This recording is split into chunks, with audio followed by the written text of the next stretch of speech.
Hello, welcome back to another in-depth weather video. If you like this video, make sure to like, subscribe, and hit the bell so you never miss another in-depth weather video. Now let's go in-depth. Here I am on the National Weather Service page. We have red flag warnings in many states: Kansas, Nebraska, Colorado, New Mexico, Arizona, Utah, and California.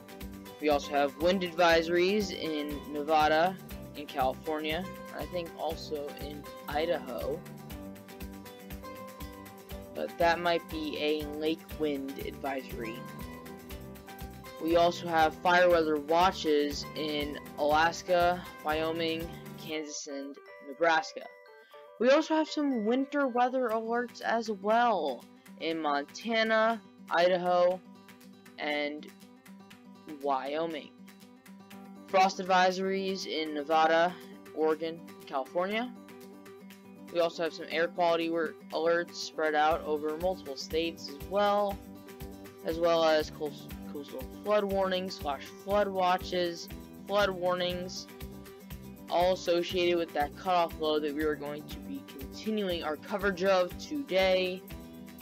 Now, let's go to the excessive rainfall outlook.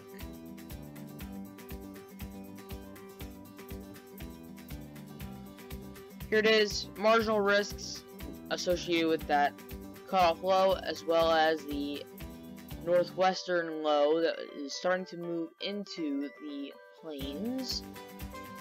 Now, if we go to day 3 outlook, as you see, just that western low pressure. Coastal low kind of goes its own way, departs. Now let's go to the Storm Prediction Center.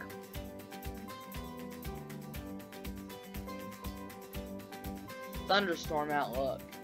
So there is a slight risk today in Grand Forks, Fargo, Aberdeen, and Valentine.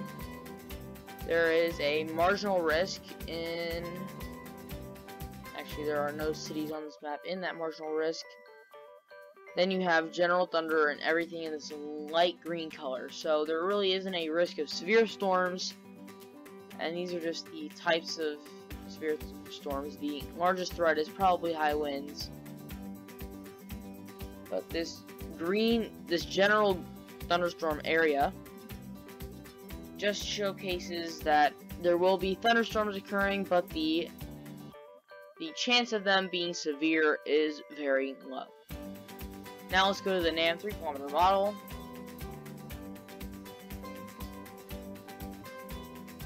Where we're going to continue tracking our cutoff low, as well as this northwestern low. So as we continue along, you can see that cutoff low makes landfall in North Carolina, and continues slowly northwestward, and then it just dissipates.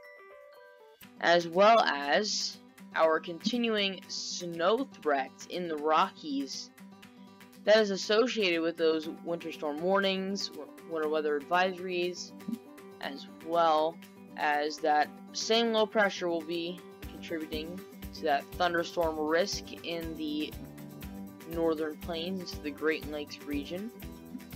We're also starting to see that the southern end of that will be moving southward. Now let's move on to the fire weather outlook.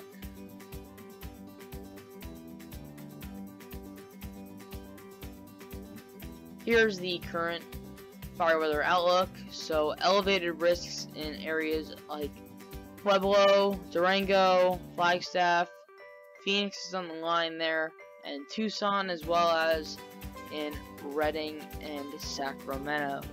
Now I do want to move on to the National Hurricane Center, where we are watching now 2 areas of possible development.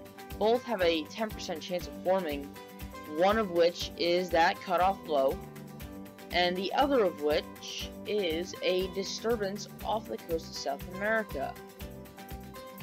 We are seeing a lot of African Sahara dust coming off into the Atlantic Ocean, and that'll be expected to reach into the Gulf of Mexico by this weekend. So that is all I really wanted to show you. If either of these storms get named, which I will be doing coverage on if they do so, they will be called Tropical Depression 4 or Tropical Storm Dolly.